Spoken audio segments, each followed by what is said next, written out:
big challenge this year because the event has always previously been on a different site in the gardens, which is the Temperate House.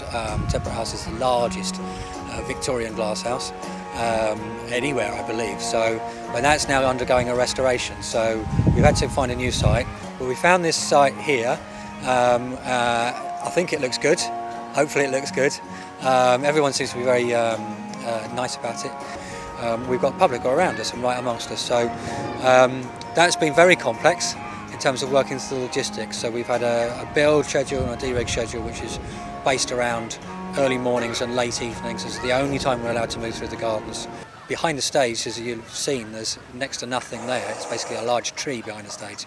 So even the production office isn't behind the stage. That's a little walk away as well.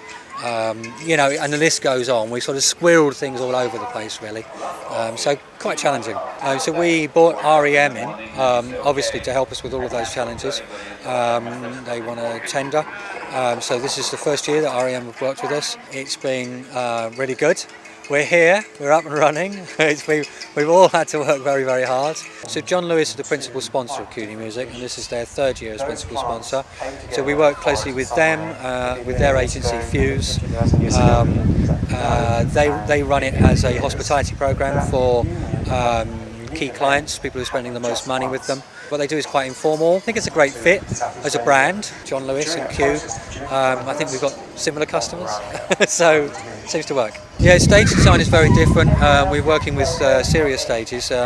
Previously the stage was built around the Temperate House, so it's actually built on the steps of the Temperate House, so it's quite a complex construction. Here REM have brought in Sirius. We've got a lot more room to play with, a lot more freedom.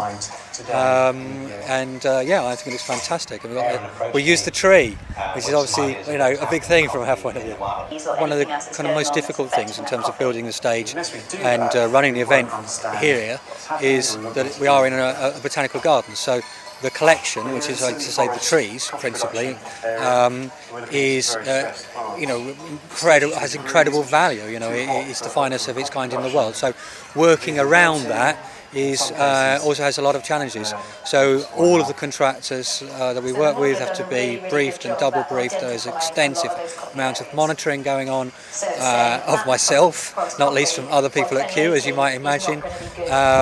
So yeah, it's a challenge, but I think it's worth it. We try to actually make the trees a feature of what we're doing, as well as protecting them at all times. And of course the lawns, the flower beds, everything, we've got quite extensive kind of zones around them that we're not allowed into, and you know, there's a great deal of expertise here at Q. Yeah, we're absolutely delighted with CUNY Music this year. Yeah, I say we sold really well. Sun is shining, we're in the middle of a heat wave, so yeah, fantastic. We've got Beyond Again coming up, 6,000 people, had to sing their hearts out, so it's all good.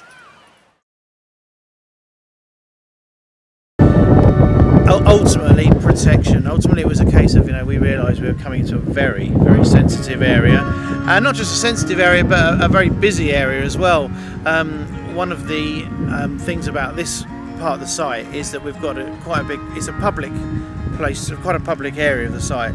So therefore, while we're building, the public are around, obviously outside of our build area, but they are around, and ultimately Q are open for, you know, business as usual, and yet we, right next to the public, are trying to build something safely and, you know, and in good time. So that was something we really had to take into consideration, to be honest. So yeah, absolutely. I've been on site now for sort of well over a week and a half. So it's taken a good week and a half to get everything in, basically. You know, probably looking at maybe sort of 30 to 40 vehicles a day. Ultimately, you know, with an articulated lorry, you can bring that in once and take it out once. So if you use that as a calculation, one articulated lorry is normally about 4 7.5 ton flatbed vehicles. So for every lorry we bring in, we're actually bringing in 4 vehicles or 5 vehicles. And once again, through the very nerve centre of Q and through what is actually a very sensitive part of the site. So we really, really, truly had to think about how we did it. Because every vehicle that came in was escorted in, and every vehicle that left was escorted out. So basically, the gardens open at 9:30. The public are allowed in. So we realised that we had to obviously get as much in as we can before that time. So we chose the time slot of 5 a.m. So it was 5 a.m. to 9:30 in the mornings. And after consulting with Q we realised we could go from the closing time, which varies, it's 6:30 or 7:30, until about 10 o'clock at night. So we had those 2 windows of opportunity to bring everything into site each day. We have to bring everything through what is really the heart of Kew, which is what they call the lower nursery. This is the real nerve centre of Kew Gardens, and ultimately we had to deliver everything through that. So we worked really closely with Kew Constabulary, and obviously all the people working in, and the horticultural people working in Kew as well, to how we could do that. And ultimately, when we looked at the route, we realised that actually the vehicles we could bring in were only of a certain size. So ultimately, nothing over 7.5 tonnes. Basically, because the concert has been set in front of the Temperate House for many, many years, the backdrop was absolutely amazing. So you had the stage, but ultimately behind the stage you had the Temperate House, glass house, greenhouse, which is absolutely wonderful, iconic view. Really, really great.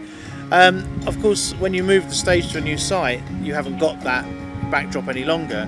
So what we wanted to try and do was basically look around Kew, look at the buildings around Kew, look what we could use. So if we haven't got a greenhouse, what can we do?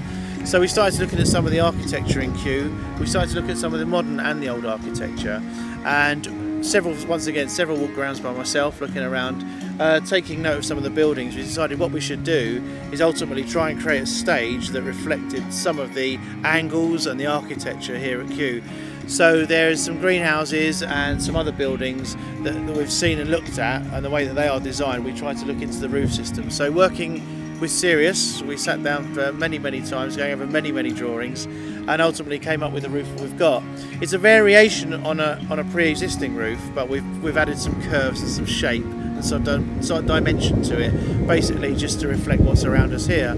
So hopefully when the audience come in, even though they haven't got the Temperate House, what they've got is the actual stage itself, which shows itself as a